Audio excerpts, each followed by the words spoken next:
I thought my long-lost sister had abandoned my family, but she reappeared just to tell me the truth. I always grew up feeling like something was wrong, always felt like something was missing. I grew up with very faint memories of having an older sister.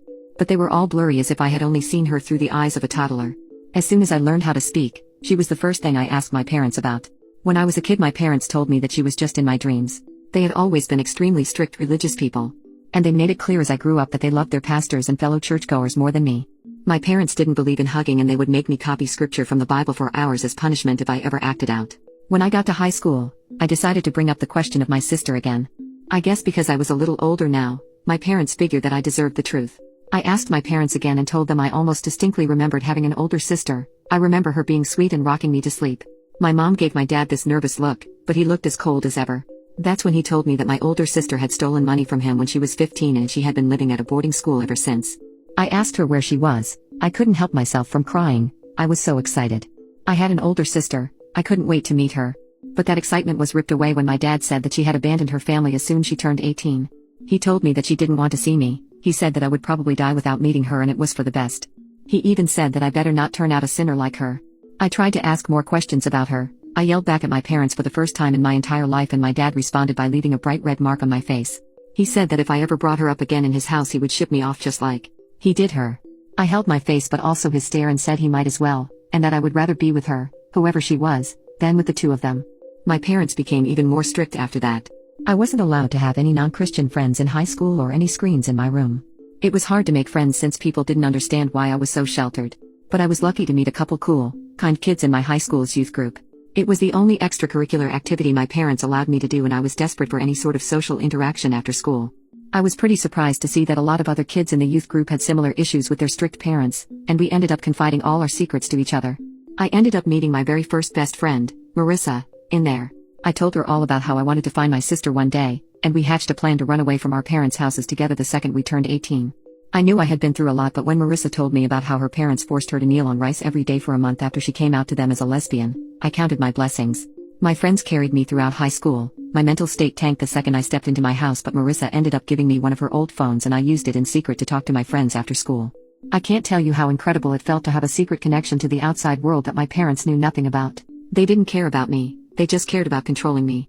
I was their prisoner, not their child. Meanwhile, me and Marissa kept planning.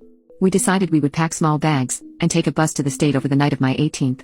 Marissa had turned 18 2 months before, and we had been planning it for a year. I had been doing surveys online and earning a tiny little bit of money, but Marissa had a part-time job and we had a plan to stay in hotels until we could afford to rent a room together. I had never had so much hope in my heart, but the night we were supposed to leave, I woke up before my 3 a.m. alarm throwing up blood. It was horrifying. It wouldn't stop. My bedroom looked like a murder scene, and I had no choice but to scream for my parents, who rushed me to the hospital. I couldn't even text Marissa about what was going on, because I was too scared to let my parents find out about my secret phone. I woke up in the hospital the next day with my parents crying beside me and the doctor explaining that I was going through abrupt kidney failure. It was freakishly unexpected. I hadn't even been feeling sick. When the doctor told my parents that they were too old to donate a kidney to me, I turned to them and asked them where their God was now. That made my mom burst out in tears, and I could tell my dad wanted to slap me, but he restrained himself since we were in front of the doctor. The next few days were a blur until my family members started showing up on the third day. I had been in and out of sleep hooked up to an IV, but I randomly woke up to see a huddle of people in the clear room that was connected to my mine. I figured that my mom must have posted on Facebook, because through the glass I could see people from their church group and extended family members I hadn't seen in years. I started to cry when I recognized a couple of members of my youth group lined up to get tested to see if they were a match for me.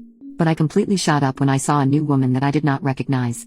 She looked to be in her mid-20s, and even though I had never been weaker, I sat up straight and looked at her without blinking.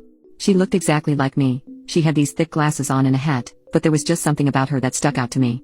I guess she could feel me awake and looking at her, because when no one was noticing, she quickly slipped into my room and my heart jumped. I knew it. I knew exactly who she must be. My sister, my long-lost sister, standing right here in my hospital room as I was dying.